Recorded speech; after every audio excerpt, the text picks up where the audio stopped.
J'ai commencé le cosplay en 2012 et c'est en avril 2013 que j'ai rencontré un groupe de personnes qui sont en pleine création d'une association dans le but de faire quelque chose autour des Vikings. Je prends ma cotisation chez eux. L'association à ce moment-là elle a 3 mois. Comment j'en suis venue à m'intéresser aux runes? Une des questions qui intéresse le plus les gens. Petite disclaimer, dans cette vidéo je vais juste raconter mon parcours personnel, mon expérience. Je ne fais aucun prosélytisme, aucune publicité pour aucun courant. Chacun est libre de ses croyances, de ses pratiques et de sa spiritualité. Je préviens que tous les commentaires qui sont malveillants, inquisiteurs ou dégradants, insultants, seront supprimés systématiquement. Parce que bon, on n'est plus au temps de la chasse aux sorcières et je pars du principe que si le sujet ne vous intéresse pas ou que vous n'y êtes pas sensible, eh ben vous regardez pas la vidéo. Et mon espoir pour l'espace commentaire, c'est que ce soit un espace d'échange entre les personnes qui veulent raconter leur expérience ou leur parcours ou qui veulent discuter de ces thématiques.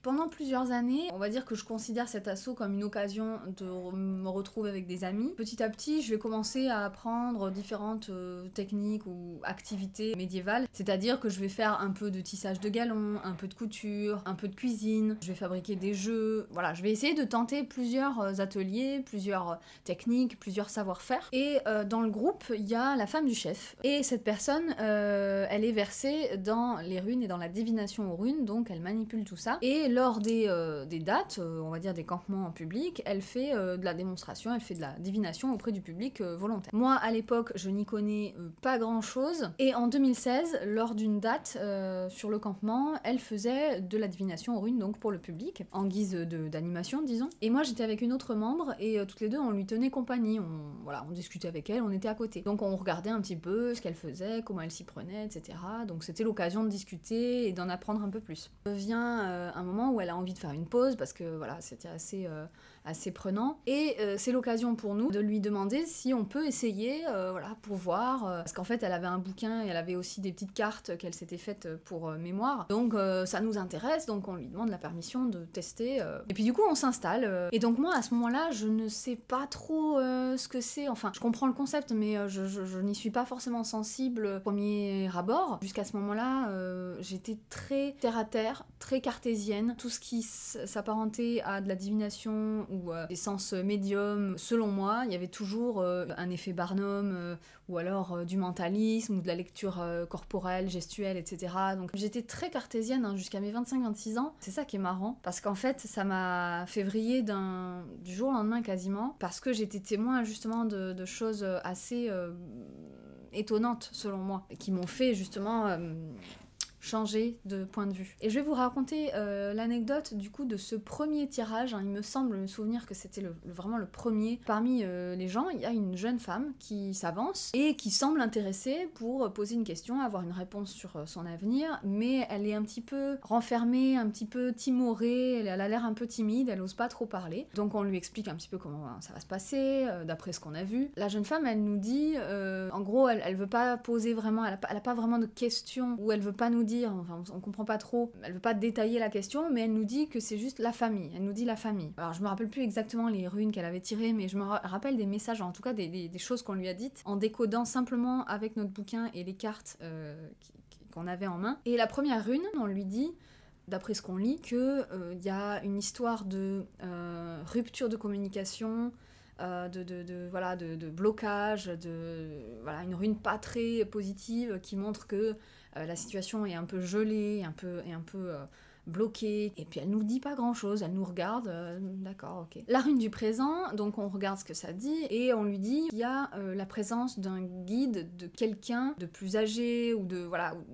quelqu'un qui est là pour la guider, ou lui montrer le chemin, ou lui donner des conseils. Et donc on lui dit que la rune symbolise le chemin à suivre, la voie éclairée. On regarde la rune du futur, du coup, sur la question. Une rune assez positive qui annonce la réunion, la reprise de contact, la famille. Voilà, quelque chose de très positif. Un futur assez rayonnant, une réponse plutôt positive, quelle que soit la question qu'elle ait posée dans sa tête, quoi. Pendant tout le tirage, elle ne dit rien. Elle nous regarde comme ça, elle sourit même pas, elle sourit à peine. Et donc à la fin, nous on se regarde, donc on avait fait la divination un peu à deux, en essayant de compléter les dires. On dit bon bah voilà, on sait pas si c'est raccord avec votre situation? Est-ce que ça vous parle ou pas? C'est la première fois qu'on le fait, donc n'hésitez pas à nous dire si on est à côté de la plaque et tout. Et en fait, la jeune femme, elle réagit pas trop, elle prête pas trop attention à ce qu'on dit, et elle se tourne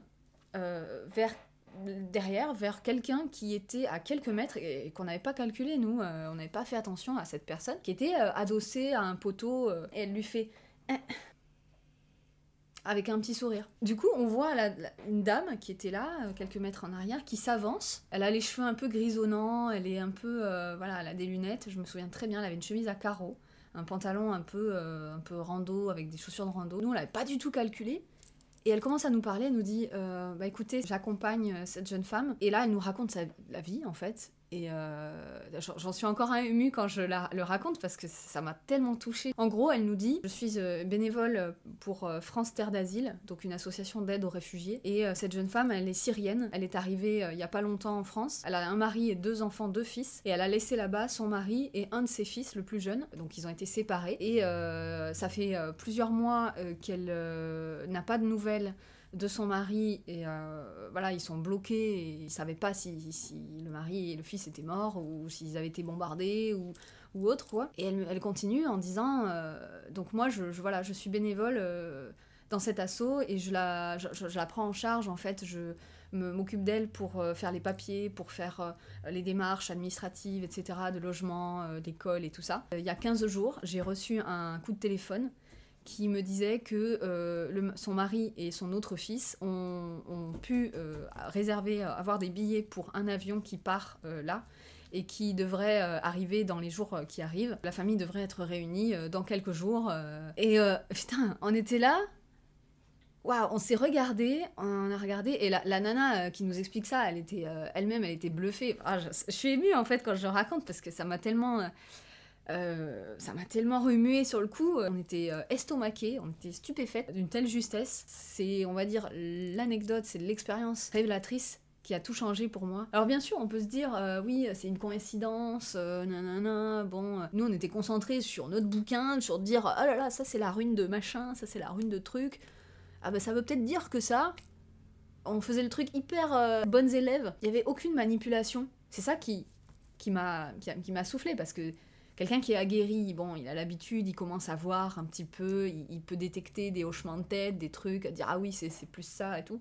Nous, on était complètement dans notre bulle. On n'avait même pas capté qu'elle parlait pas français ou pas trop français. Après ça, on met plusieurs minutes à s'en remettre. On va refaire dans la journée 2-3 tirages comme ça. Je me rappelle plus des autres tirages parce que je pense que cette expérience a été tellement incroyable que mon cerveau a occulté le reste, mais je me souviens très bien de la sensation à la fin de cette journée, qui était de me dire c'est incroyable, alors que je n'y connais rien, chaque tirage a été juste. Et c'était pas possible d'avoir un effet Barnum, parce que chaque rune avait quand même un message hyper précis. C'est pas comme quand on peut mettre tout et n'importe quoi dedans en étant sûr que la personne va se reconnaître à un moment donné. Là, c'était vraiment très précis et très clivé, quoi. Donc voilà, donc cette expérience, ça a été mon tout premier contact avec les runes. Et à ce moment-là, cette journée a remis en cause vraiment toute ma pensée hyper cartésienne et hyper logique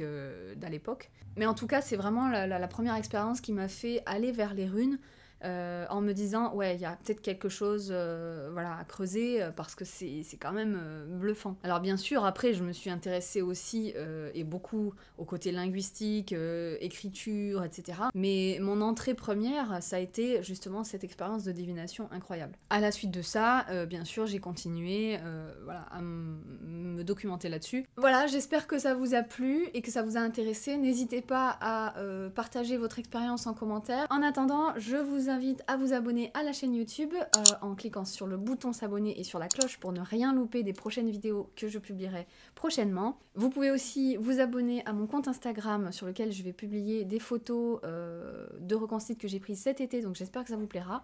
Et n'oubliez pas le compte TikTok. Voilà, à bientôt! Et troisième partie, comment j'en suis venue à m'intéresser à la magie.